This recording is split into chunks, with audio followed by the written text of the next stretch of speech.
他，手邊竟已沒儲蓄吧，勒停吧，仙境可以細似煙霞，我又怕置換了年號，路邊不再有花，省了他，擔心經濟下秒更差，講好一起看奧運都怕有突發，壞事件講着笑話，快樂會不會重來？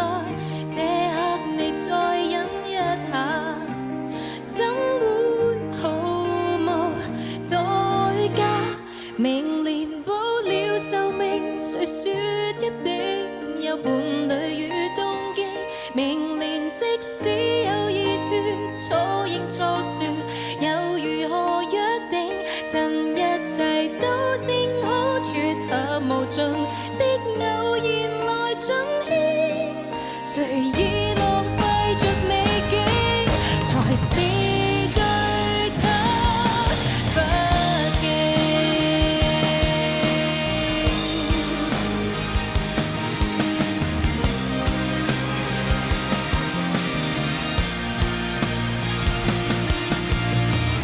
好與差都只不過是個巧合，一轉側，這種天國或已在不幾生收到有這日，不把握會消失，有沒有感受前程，應否數這刻的慶？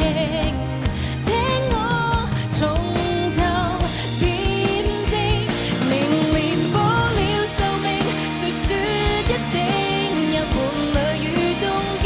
明年即使有熱血，錯認錯說，又如何約定？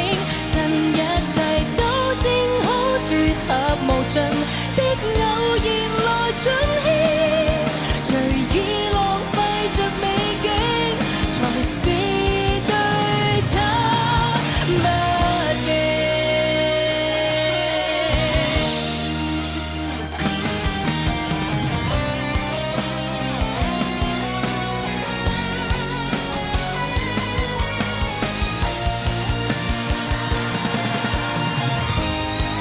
沒有資格說感性，但最高興那會現形，常在懷疑着以後是重重逆